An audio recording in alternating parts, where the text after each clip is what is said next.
இயேசு நம்முடைய பாவங்களுக்காக, நம்முடைய சாபங்களுக்காக தன்னுடைய உயிரை கொடுத்தார்.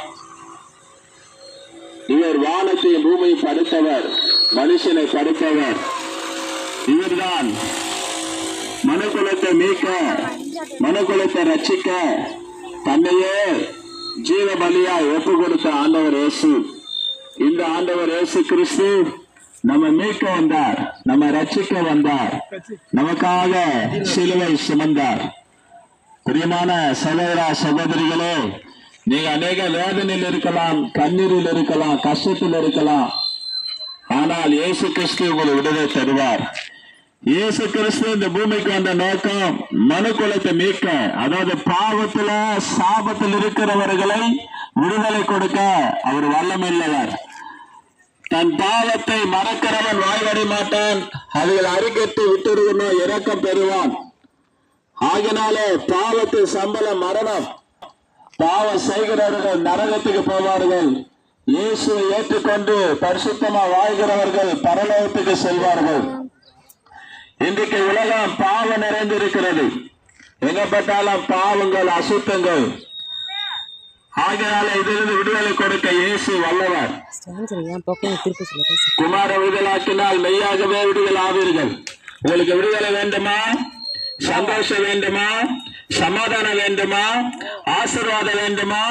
மோட்சங்கிற பரலோகத்துல வீடு வேண்டுமா? எதுவா இருந்தாலும் இயேசு தர வல்லமையானவர். அன்பு தம்பி, தங்கச்சி, சகோதர சகோதரியே, இந்த உலக வாழ்வு கொஞ்ச காலம் தான். இந்த உலக வாழ்வு கொஞ்ச காலம், ஆனால் பரலோகமோ நித்தியமா இருக்கிறது. ஆகினால இன்றைக்கு இந்த உலகத்துல பாவத்துல சாபத்துல வாழறாங்க. பாவம் தான் இன்பம், பாவம் ஒரு சந்தோஷம் கொடுக்கும். பாவத்துல ஒரு இன்பம் இருக்கு, பாவத்துல ஒரு சந்தோஷம் இருக்கு. ஆனா முடிவுல நித்திய நரகத்தை கொண்டு போய்விடும். ஆகினாலே இந்த இயேசு கிறிஸ்து உங்களுக்கு விடுதலை தர, உங்களுக்கு சமாதானம் தர, சந்தோஷம் தர ரெடியா இருக்கிறார். இவர் உங்கள் வாழ்க்கை மாற்றுவார். நாம் நினைக்கிறோம் காலமுறை உலகத்திலே போயிட்டு இல்ல, உலகத்துக்கு ஒரு முடிவு நாள் வருது. இந்த உலகத்துக்கு ஒரு முடிவு காலம் வருது. மனுஷன் பிறப்பா இறப்பா, இப்படியே காலம் போயிட்டு நினைக்கிறீங்களா? உலகத்துக்கு முடிவு காலம் வருகிறது. நான் வாழ்கிற காலம் கடைசி காலம். இனி காலம் செல்லாது என்று சொல்லுகிறது. வரப்போகிற அனைவருக்கும் நித்திய நரகத்துக்கு தப்பித்துக் கொள்ள ஒரு வழி உண்டு. ஆண்டவர் இயேசு அவர்தான் வழி. வரப்போகிற அறிவு பயங்கரமா இருக்க போகிறது. வரப்போகிற அறிவுக்கும் நித்திய நரகத்துக்கு தப்பித்துக் கொள்ள வழி ஆண்டவர் இயேசுதான். நீங்கள் மனம் திரும்பி இயேசு பக்கம் வந்துட்டீங்கன்னா உங்க வாழ்க்கை ஆசுதமா இருக்கும், சந்தோஷமா இருக்கும். சொந்த பந்தம் முன்னாடி இயேசப்பால் உயர்த்தி வைப்பார். உங்க முன்னாடி நிக்கிற நாங்களும் ஒரு காலத்துல இயேசு அறியாதவங்க, வறுமை, தரித்திரம், எங்க அம்மா வியாதியில கிடந்தாங்க. 1000 சொந்தம் யாரும் தேடி வரல. ஆனா தேடி போகாத தெய்வம் இயேசு எங்களை தேடி வந்தார், எங்க வாழ்க்கை மாற்றினார். அதனால்தான் நாங்க தெருவா இயேச பத்தி சொல்றோம்.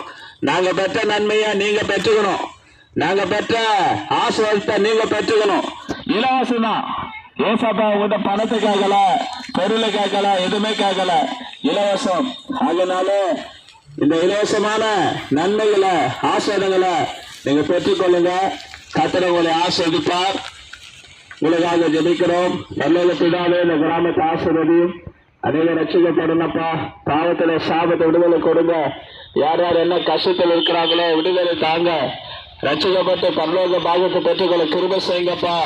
இந்த கிராமத்தை ஆசீர்வதிங்கப்பா. வியாதியில சுகமாக்குங்க. தேவையான தேவையில சந்திக்க முடியாது நான் ஜெபிக்கிறோம். இயேசு நாமத்தில் பிதாவே, ஆமென்.